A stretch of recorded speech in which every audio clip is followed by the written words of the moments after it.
If you've got a Bible, you can turn to Hebrews chapter 11. Has anybody here noticed that the Christian faith and faith in general has been under attack these days? Anybody knows that? Okay. Billboards have sprung up, bestsellers are being written, and here are some of the things that you can currently see on people's bumpers or billboards around the country. Check this out. For example, here's one: God is an imaginary friend. Choose reality. It will be better for all of us. And of course, all these things are named something like the Coalition for Reason. Okay? Here's a bumper sticker: religion, the practice of training your mind to ignore evidence, logic, and reason while being able to believe in fairy tales based on faith alone and being proud of it rather than be ashamed. Yeah, we have that bumper sticker on our car. Let me give you another one. Here's one. Don't believe in God? Join the club. And I actually thought, is anybody getting a little tired of this stuff? Since the faith is under attack, I thought we'd use some time today and we would actually flip it and say, what are the benefits from having faith and being a person of faith that you cannot get any other way? Y'all ready for this? So grab a pen out, and as a former atheist, I want to give you 6 benefits to having faith and living by faith, walking by faith, that you can't get any other way, okay? And I'm going to dive right into it with the verse at the top of your outline. Hebrews chapter 11 says this: without faith, it is impossible to please God, because anyone who comes to him must believe he exists and that he, what's the next word? Rewards those who earnestly seek him. Now, the word faith or believing is in the Bible, it's in the New Testament 485 times, because there are so many benefits and rewards from having faith in your life. And I'm going to give you 6. Number 1 is this: faith determines what God can do in my life. Faith determines what God can do in my life. The words of Jesus put it this way: according to your faith, it will be done to you. In other words, every single thing that God wants to do in your life, he does it on the basis of faith. It is indispensable. And sometimes, by the way, that verse could also read like this: according to your doubt, it will be done to you. According to your bitterness, it will be done to you. According to according to your faith, it will be done to you. And the problem is that some people claim to live by reason, not by faith, and it makes sense until you actually listen carefully to what they say. For example, this was on the cover of Time magazine, okay? And there was an article by a guy named Steve Pinker. Now, Steve is a neurologist who wrote the cover story, and it's an article on human consciousness and his position. This is in the magazine. He says this: there is no such thing as you. Would you turn to the person next to you and say, you don't exist? Go ahead. There's no such thing as you, okay? All there are is atoms. All there is stuff. What we call you is nothing more than a series of brain states, just neurons firing. There is no executive you at the core of your life. The notion of you is just an illusion. Steve Pinker, well, the problem with this position is, if you really look at it, it makes no sense, and it's impossible to actually live it consistently. Steve Pinker writes and sells books arguing there is no such thing as Steve Pinker. But somebody keeps cashing his checks, okay? There are 7,000 promises in the Bible, and faith is the key that unlocks every single one of them in your life. Faith determines what God's going to do in your life and in your family and your future. Number 2 is this: faith can solve impossible problems. Faith can solve impossible problems. I get a little tired, and I used to do this because I was an atheist, of saying, oh, you people of faith have closed your eyes to all the facts. Okay? Here's a great verse. Jesus says, if you have faith as small as a mustard seed, nothing will be what? Impossible to you. It's not that you don't see how hard things are. It's people of faith see more than just the problems. Okay? Number 3 is this: faith is the key to answered prayer. Faith is the key to answered prayer. And you got to be careful with this verse. Jesus says, if you believe, you will receive whatever you ask for in prayer, assuming you take with the whole of the Bible and it's in the will of God. Okay? But he says, if you believe, you'll receive whatever you ask for in prayer. Why is that true? faith turns dreams into reality because faith is what gives you the confidence to keep praying, keep hoping, and keep moving forward, keep helping. Werner von Braun, who was a scientist who founded the space age, he initiated the U.S. rocket system. He said this is a great quote. There has never been a single great achievement in history without what? Faith. Now, look at that for a second. There's never been a single great achievement in history without faith, okay? Which means if you ask this question, okay, what's going to cause forward progress in my life? I'd put it this way, okay? All forward progress, in any words, anything great in your life that's ever going to come, all forward progress in your life, in your finances, in your marriage, in your career, in your relationship, all forward progress with your kids, all forward progress, all of it starts with fresh what? Fresh vision. Whoa, better days could be ahead. I got a fresh vision. These things are bad right now, but this could happen. God might want to do something better. All forward progress starts with fresh vision. All fresh vision comes from hope. And all hope comes from a vibrant faith. In other words, vibrant faith leads to hope, which leads to fresh vision, which leads to great things coming. It all starts with faith. Okay, I used to be an atheist. I know a lot of atheists and agnostics. If you don't have a vibrant faith, I feel sorry for you this morning because good luck creating forward progress without the underpinnings. This is just how God's wired life up. I got to keep moving. Is this making sense to anybody else there? Okay, good. Let me give you a fourth one. Okay, faith is the basis for miracles. Faith is the basis for miracles. Okay, Jesus made a couple of shocking statements that Christians are doing a great job ignoring these days. Okay, for example, Jesus said this: "Everything is possible to him who believes." Okay, everything's possible to him who believes. You're kind of going, really? This one's even more shocking. Jesus said, "Anyone who has faith in me will do what I've been doing." I mean, go home and try to walk on your pool. And then he says this, even what? Greater things. Well, what in the world does that mean? Okay, what that means is this. Jesus believed great things were possible even if it looked impossible. Jesus believed great things are possible no matter what things look like now. And you know what's really sad? If you're a church person, if you're a Christian, if you've been in church for a long time, you know what's really sad? The Christian church has stopped believing that impossible things can happen at the same time the secular world has started believing impossible things can actually happen. For example, anybody heard of a guy named Steve Jobs? Who's got an iPhone, iPad, or a Mac here? Okay, you know why you have that? Because Steve Jobs had the audacity to believe impossible stuff can happen. His engineers would come in, and they'd say stuff like, "Steve, you can't do that to a computer," and he would say, "We're doing it," and his engineers would say, "It's impossible," and Steve would say, "We're doing it anyway." And one engineer walked in and said, "You cannot change the laws of physics." And Steve Jobs said, "Yes, I can." And that's why you have an iPhone and an iPad, all that kind of stuff. But I love this. It's going to veer off here for a second, but it is a Father's Day. Are any of you guys car guys? Anybody here, any guys like cars? Okay. Have you ever been to a car show and you've seen like a concept car? Anybody seen those things? And you're going, how many of you have seen ones? I got to know. Okay, me too. I love going to car shows, these awesome cars, and you look at that car and you go, that rocks.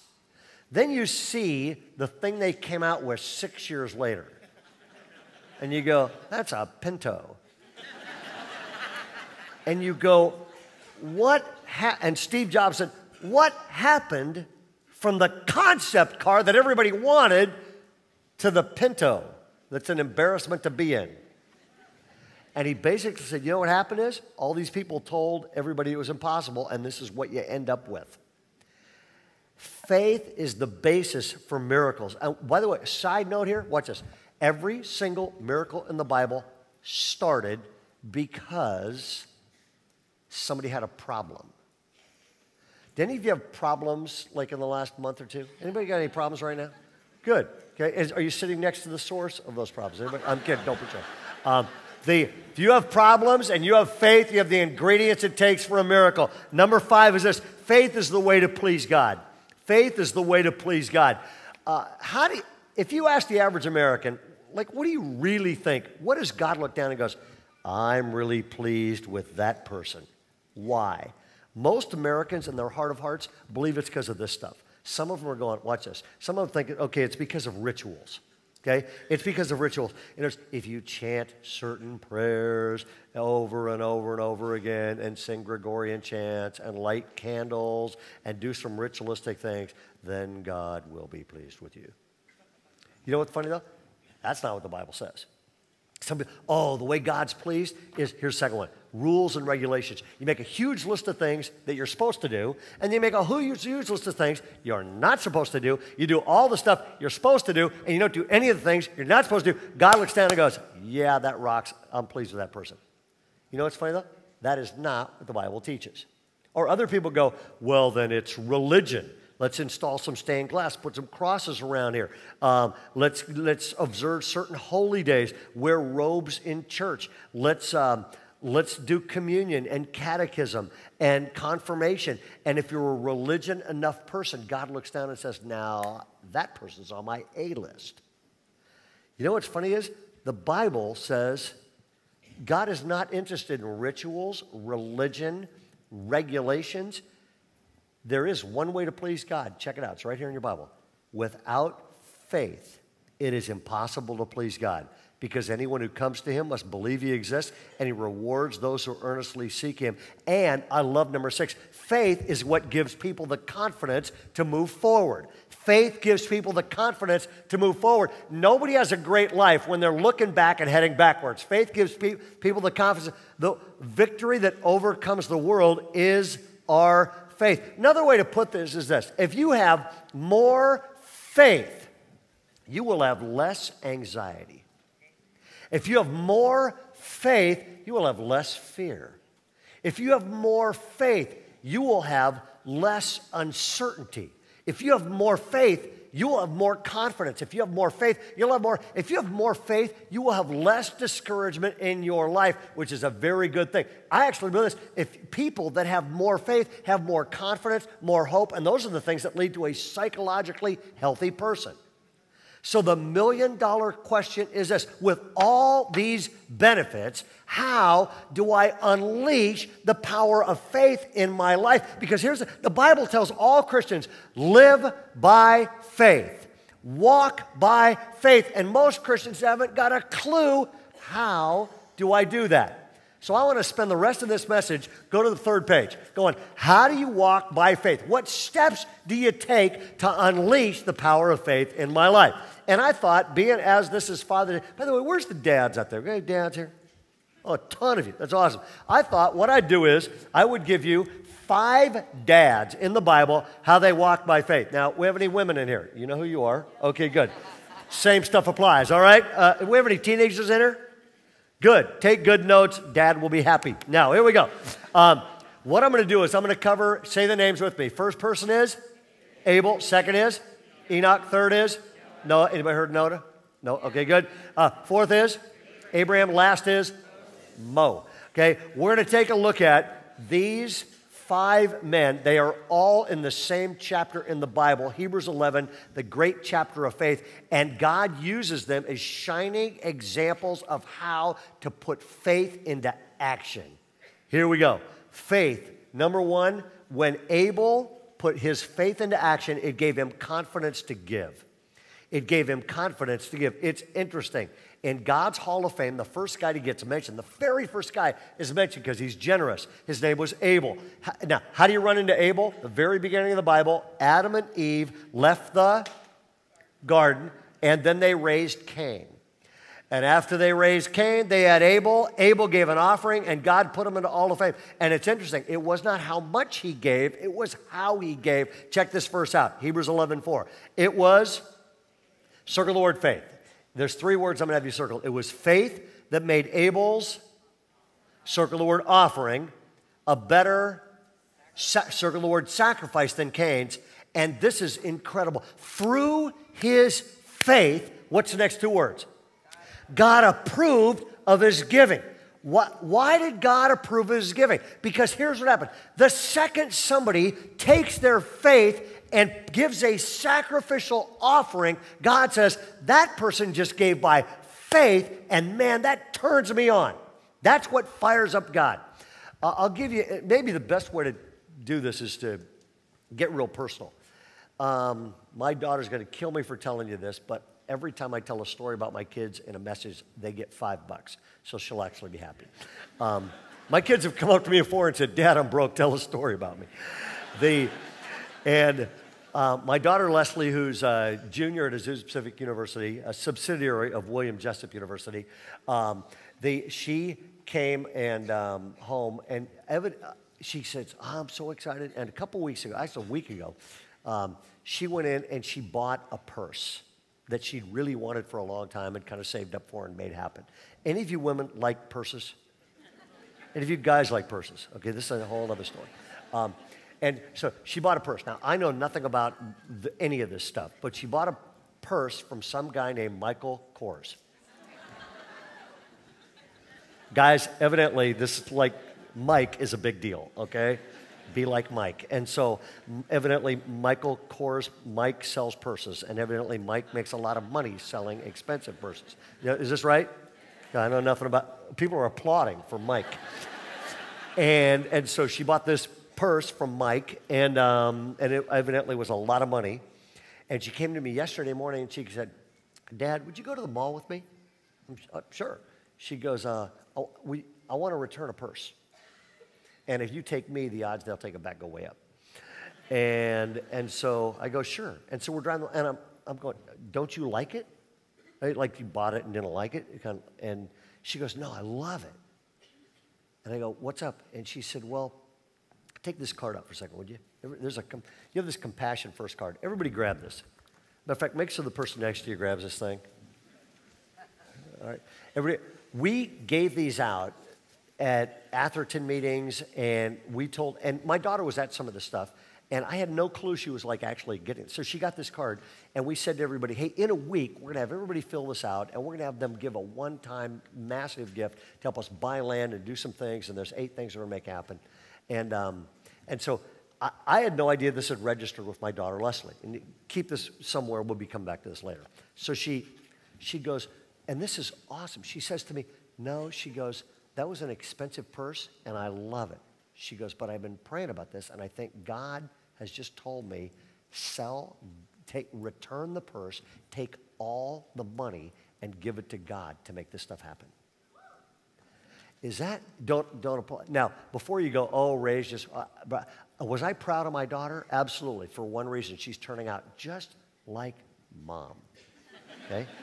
And for those of you who are thinking, oh, he's bragging about his kid, she's still on parole, so she's not that great. But it's,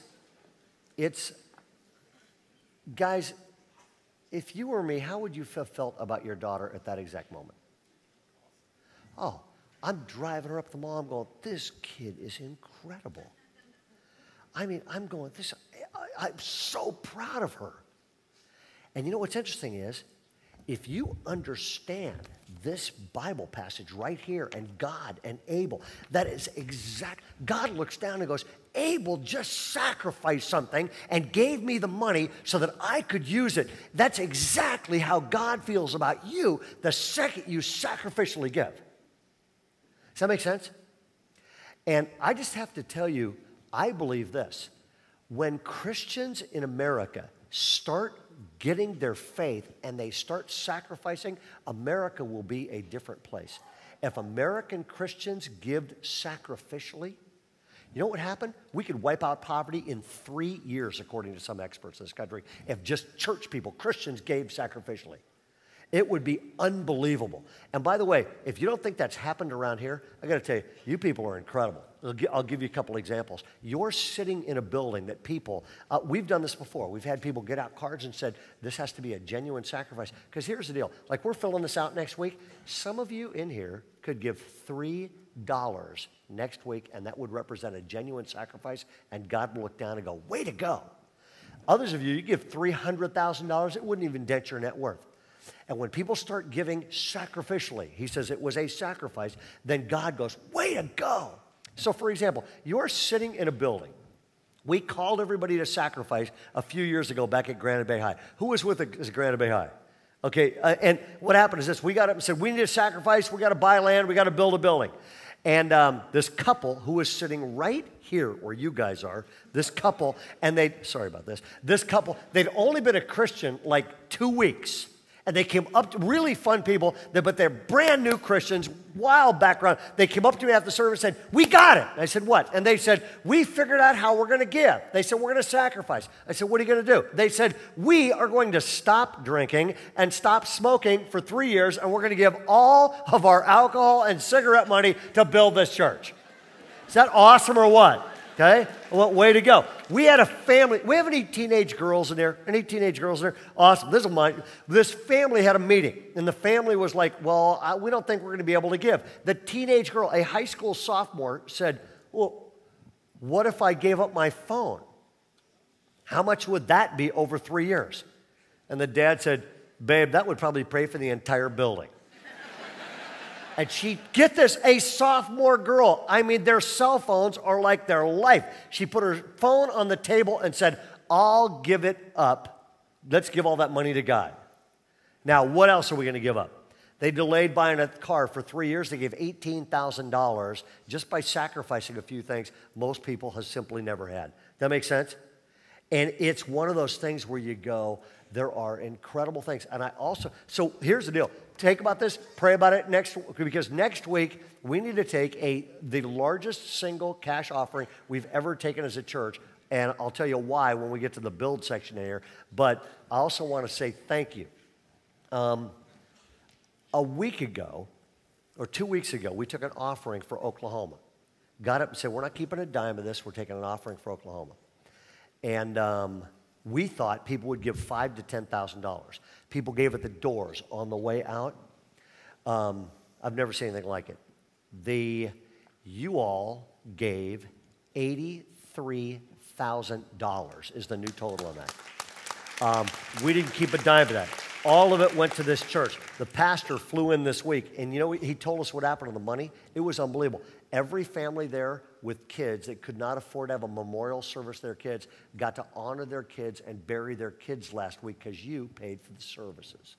Every family in that church and in that community, a lot of those families were stuck because they could not afford to pay the deductible on their insurance to get the insurance help to start rebuilding. Guess who paid the deductibles of all these people? You did. Okay? And do we have any teachers here? School teachers? Y'all have to buy a lot of your supplies now, don't you? And you know what happened is?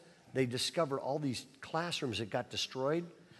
Last week, this church gave every teacher whose classroom was destroyed a $500 gift certificate to buy school supplies for their kids. Guess who paid for all those gift certificates?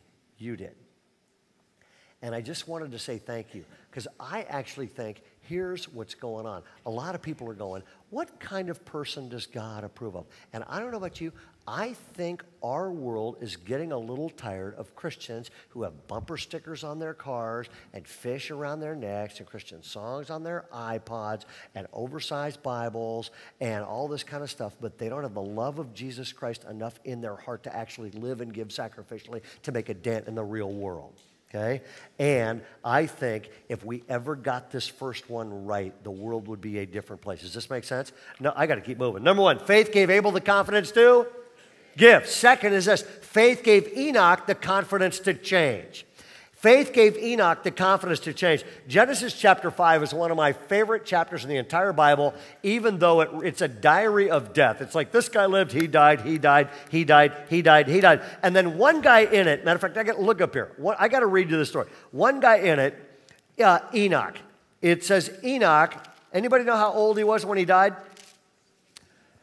This is exactly how I want to go. It says, Enoch lived 365 years. Enoch walked with God, and then he was no more because God took him away. That's exactly, this is Father's Day. I want to tell you exactly how I want to go. I want to be 365 years old. I want to be on the 18th at Green at Pebble Beach. I want to just birdie that sucker, and I want to break 365 for the round, and then I want to just disappear. That would be the way to go. That's what happened to this guy. Everybody else died. God liked this guy so much, he just said, hey, nice putt, come on home. Now, you know what's interesting is? Check this great verse out. It says this, Enoch lived 65 years and became the father of Methuselah. What's the next word? Circle it. Then Enoch walked with God. This is very interesting. Enoch did not start walking with God until he became a dad. Something about becoming a dad. Here's what I think happened. I think he looked down into that crib and he said, I need God. And if it doesn't happen when they're little, it'll happen when you look down and they're teenagers. Yeah, I need God. And you know what I love about this passage is? This passage says this, if you are a person of faith, it is not too late to change. Isn't that awesome? Just let me ask you, is there anything about your life you'd go, I've kind of even given up about this, but if I could change anything, I would change this. It's never too late to change if you have faith. That's good news. Faith gave Enoch the confidence to change, and he changed his entire life at age 65. Let me give you the third one. Faith gave Noah the confidence to build. Faith gave Noah the confidence to build. I love this. It was by faith Noah built an ark to save his family from the flood. He obeyed God, who warned him about something, and I love this, that had never happened before. If you study biblical history, it had never rained before. So imagine God trying to explain to Noah why you're building a boat. Okay, he says, Noah, build an ark. Why? Well, there's going to be a flood. What's a flood? Well, it's like when it rains too much. Okay, what's rain? He's never seen it rain. Well, it's like if I drop a lake on you. That's what it's going to be like. And then he's like, all these people are making fun of me. What do I tell them? And then you got to get, if you're Noah, and here's your assignment. Get 2 of every kind onto the boat. Now, I wouldn't have brought cats, but that's just me. Oh, I know. Get off my back. And then here's my question. Where do you put the termites on a wood boat? Okay? I mean, this guy's got all these questions, and I want you to circle this verse. It was by faith that Noah, what's the next word? Built. People, the adventure of his lifetime started when he began building something for God.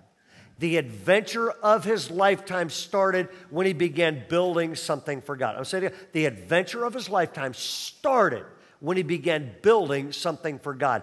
I want to say thank you. It is such a privilege to pastor a church where, matter of fact, somebody was telling me, hey, this guy used to go to church here, doesn't go to church anymore because he wanted to go someplace that are quieter. I don't care whether it's loud. I don't want to care if it's quiet. I don't care whatever. I want to be with a group of people that are going, we got one life. Let's turn it into an adventure where we build something for God. Because the minute you build something for God, 3 things happen, and they're right up here. Noah made a difference for his family. You can make a difference for your family. Noah made a difference for future generations. You can make a difference for future generations. You can make a difference at any age, because the minute you start building something for God, all of a sudden it makes a difference in your family for future generations, and at any age, that kind of thing. The adventure of his lifetime started the second he began to build something for God. Does that make sense? Okay, if you want to know why are we giving next week, grab this card out. Okay, these are 8.1 things we feel like God is calling us to build. Okay, for example, and they're all on that page right there. 8.1 was the Oklahoma thing, other things. You go down to number 7. We are going to help another church in our community build itself. What do I mean by that? I'll give you just look up here. I'll give you an example. There's a church in our community, and they don't even know this is coming. Their pastor, in my opinion, is one of the best pastors on the entire West Coast. Awesome guy. I know this guy very well. And their church is unable to have this guy be full-time because they don't have the money. We are taking an offering next week, and part of that offering, we are going to pay that pastor's salary, whatever we have to do, to get that pastor to full-time in his church. And we're going to make it happen. And the fun thing of this is the church doesn't even know this is coming. Okay, let me give you another one. 6 and 5. We are accelerating the training of the next generation. I don't know if you're aware of this. We have 798 teenagers in leadership positions here this summer. That's a better sign of health and the number of people in any service. Let me get number 2 and number 1. We're launching a church on the north side. Matter of fact, I'll just put those up. See number 2 there? That is on the 65 freeway. That's 60 acres. We only need 30 of it. We're going to build a God-honoring church up on that thing. That'll be in 3 to 5 years. So in the meantime, right across the street from William Jessup University is that site right there. And we're praying that somebody buys that site and makes it happen. Why are we doing all that kind of stuff? People, the adventure of your lifetime begins the minute you start building something. I feel sorry for anybody that is so self-absorbed they never build anything for God because they miss the adventure of their lifetime. Okay, I got to keep moving. Faith gave Abel the confidence to give, Enoch the confidence to change, Noah the confidence to build. This next one's awesome. Faith gave Abraham the confidence to obey. And if you're taking notes, write down the word risk. Write down the word risk. Okay? It was faith that made Abraham obey when God called him to go out. Now, anybody know the name of the place he was called to leave? What was that? Yeah, Ur. Okay? If I lived in Ur, I'd be leaving too. It's actually, he lived in a place called Ur of the Chaldees. It's in modern-day Iraq. And God said, this is awesome. Just about the time this guy's ready to get Social Security, God says, I'm going to call you to go out to a country that I've promised. You won't know where you're going. And he obeyed God even when it was a risk. I'm sure he had all kinds of questions. Like, God, where are we going? God said, don't worry about it. You never heard of the place. How will I know when I get there? God said, don't worry about that. You won't know. And he goes, well, how will I know I'm home? God says, I'll tell you. How many of you would go? I made a list. Abraham obeyed when he didn't know where God was sending him, how God would accomplish it, when God would fill it. He didn't know why God was doing it. He took a massive risk because he was obeying God by faith.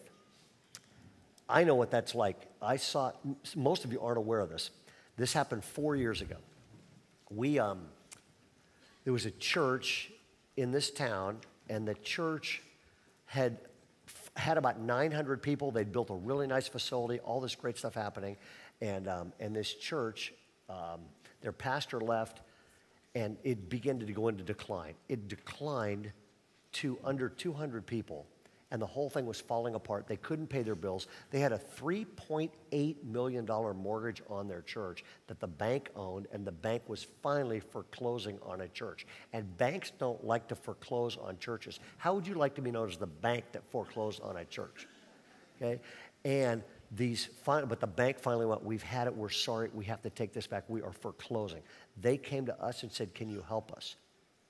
And so we went over, met with these folks, prayed about it. We just felt like God was saying, help them. But I'm going, this is going to be a massive risk. At that point, we're building this, we're paying, all this kind of stuff. And I'm going, we can't, I don't think we can do this. And we felt like God said, I know this is a risk. Trust me, help them. And so we shut the church down for 4 weeks, had 4 prayer meetings, and then we did all of their preaching. And we basically then looked for a senior pastor. But here was the tough one. I had to go in. How would you like to do this? I had to go into our church board meeting with all the leaders, and I had to say, here's what Jim Holst and I are recommending. We would recommend that, and I know we can't afford this, we back a $3.8 million loan, which is going to mean we can't do a bunch of stuff we want to do. Okay? And we back a new $3.8 million loan to protect this church from being foreclosed on. So we'll take the hit. Then, and then we'll find a pastor, and if this works, the result, if this goes well, we will lose people and money to that church. How many of you'd vote for that? Our board's looking like that. We're crazy. We talked about it. We actually had to pray about it for a month. We actually prayed for a couple of weeks. Prayed about it. Everybody came back, and I will never forget this. The board voted to do it. And I had the privilege of being with those people last Sunday night and Monday night at a vision thing. That loan was backed. We hired a pastor. That church is over 1,000 people for the first time in their history. It is the largest church now in Citrus Heights, and it is rapidly becoming the church in Citrus Heights that everybody turns to when they need help. Sometimes you've got to take a risk and see if God's in it. When God guides, God provides. Does that make sense? And the last one is this, and don't put your notes away when you've written this in. Faith gave Moses the confidence to stay faithful. Faith gave Moses the confidence basically to hang in there. By faith, Moses, when he had grown up, refused to become known as the son of Pharaoh's daughter. He chose to be mistreated with the people of God rather than enjoy the pleasures of sin for a short season. Okay? And he regarded disgrace for the sake of Christ as of greater value than the treasures of Egypt. Why? He was looking where? He was looking at God and looking forward, looking ahead to his reward. By faith, he left Egypt, not fearing the king's anger. He persevered because he saw him who was invisible. And here's a great phrase. When you stay faithful, by faith, the people passed through the Red Sea. Because one guy hung in there, one guy hangs in there, 2 million people are rescued out of slavery. Why? Because one guy's faith made him not quit. Now, I want to take your notes out for a second. I want to ask you a quick question, okay? What are the marks of somebody that's a person of faith? Now, the world would say, oh, people of faith, here's how you spot them. They are negative, uptight, and religious. Okay? That's how you spot a person of faith. Other people go, how do you spot a person with real faith? Oh, they have large Bibles and they go to church. Okay? How do you spot a person of faith? They wear crosses, they have bumper stickers, all this kind of stuff. God says, you want to know if somebody has like the real deal? Somebody's real, somebody's authentic, somebody ain't faking it. Here it is. They are just check them out, right side. They are giving, changing, building, obeying, and staying faithful. That's the mark. I'll close in a second, but I would encourage you to do this. Keep this somewhere where you can read it. And just keep it somewhere. Matter of fact, don't put it away yet. See this? Monday, pray the first one into your life. Tuesday, pray the second one. Wednesday, Thursday, Friday. Try this for a few weeks. Then, here's one. Who's got kids in here? Okay? Who's got kids that God might want to work in their life? Okay, me too. You know what would be interesting? These are 5 great things to pray for your kids, aren't they? Let me ask you, if I said to you, hey, you're a parent, how would you like your kids to be giving, changing, building, obeying, and staying faithful kind of kids? Everybody die for that kind of thing. Pray that. Because here's the deal. Take a look at these 5 things. Number 1, faith is giving even when I don't have it and it's a sacrifice. Real faith is changing when I haven't beat it yet. Some of you, God brought you here today because you're going, I keep trying to stop doing this. This habit's killing me, all this kind of stuff, or whatever it is. If I asked you, if you could change one thing about you, what would you change? And most of you are going, oh, I've given up hope thinking that'll ever change. Faith says it is never too late to change. Faith is changing when it hasn't worked before. Number 3, faith is building when other people don't even admire what you're building. Faith is obeying when I don't understand it all. And faith is staying faithful even when I don't feel like it. And if that happens to you, you will make a difference for your family and future generations. Somebody sent me this a while back. And I'm going to try to read this to you, but it's hard to get through. This is titled, The Coolest Dad in the Universe. He was 50 years old when I was born. He was a Mr. Mom long before anybody had ever heard of one of those. And I didn't know why he was home instead of Mom, but I was young, and I was the only one of my friends that had Dad around, and I consider myself lucky. Dad did a lot of stuff for me during grade school. He convinced the bus driver to pick me up in front of our house instead of the school bus stop. He would make sandwiches for lunch that were shaped for the season. My favorite were Christmas trees. He would cut all the sandwiches in the Christmas tree and then sprinkle green stuff on top. Never knew what the green stuff was. As I got a little older and tried to gain my independence, I tried to move away from this stuff, but my dad never gave up.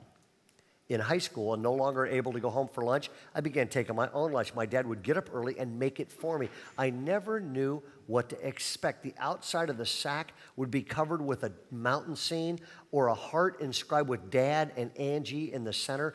Inside there would be a napkin or with a heart or I love you, or sometimes he would write a joke like, why don't they call it momsicles instead of popsicles?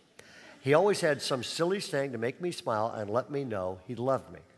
I used to hide my lunch when I was in high school so nobody would see the bag or read the napkin, but that didn't last long. One day, to my horror, one of my friends in the lunchroom saw the napkin, grabbed it, and passed it all the way around the lunchroom.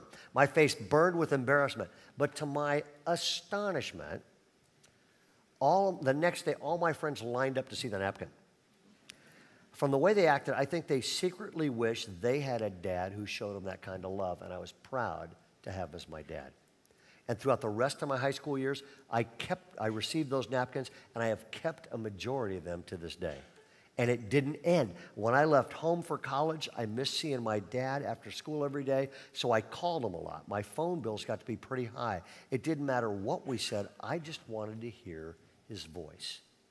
We started a ritual during that first year that stayed with us, and we ended every phone call the same way. Angie, yes, Dad, I love you. I love you too, Dad. And every call ended like that. I began getting letters at the college every Friday. The front desk staff always knew who the letters were from because the return address on the letters simply said, the hunk. Many times the letters were dressed in crayon with enclosed stick figures, and the mail was delivered every Friday right before lunch, so I'd have his letters with me when I went into the cafeteria. I realized it was useless to hide them because my roommate was a high school friend who knew about the napkins, and so soon at the college, a Friday afternoon ritual, I would read the letters, and the drawing in the envelope on the napkin would be passed around at the college. Sadly, it was during my time at college that Dad became stricken with cancer. And when the letters didn't come on Friday, I knew he'd been unable to write because he was so sick. If he missed his Friday delivery, the letters would usually come a day or two later. Here's a great phrase. But they always came. Faithfulness. They always came. My friends at college nicknamed him the coolest dad in the universe. And one day they got a gigantic card, bestowed that title on him, and all signed it. I wouldn't be surprised if my friends started sending napkins to their children.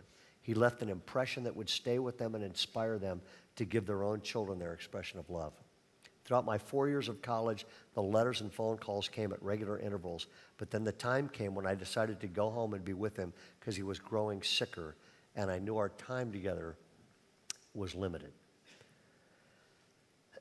Those were the hardest days to go through, to watch this man who always acted so young age past his years. In the end, he didn't recognize who I was and would call me by the name of a relative he hadn't seen in many years. Even though I knew it was due to his illness, it still hurt that he couldn't remember my name. I was alone with him in his hospital room a couple of days before he died. We held hands and watched TV, and as I was getting ready to leave for the first time in a long time and the last time, he said, Angie, yes, Dad, I love you. I love you too, Dad. One of these days, the only thing the people that we love are going to have from us is memories. And on this Father's Day, and a message on faith, I want to say, make them good ones. Make them good ones. And I believe this, good memories come when people, check your list, are generous, when God changes them when they need changing, when they use their life to build instead of tear down, when they stay faithful and obey God. That creates the kind of memories that people are going to be writing letters about you someday.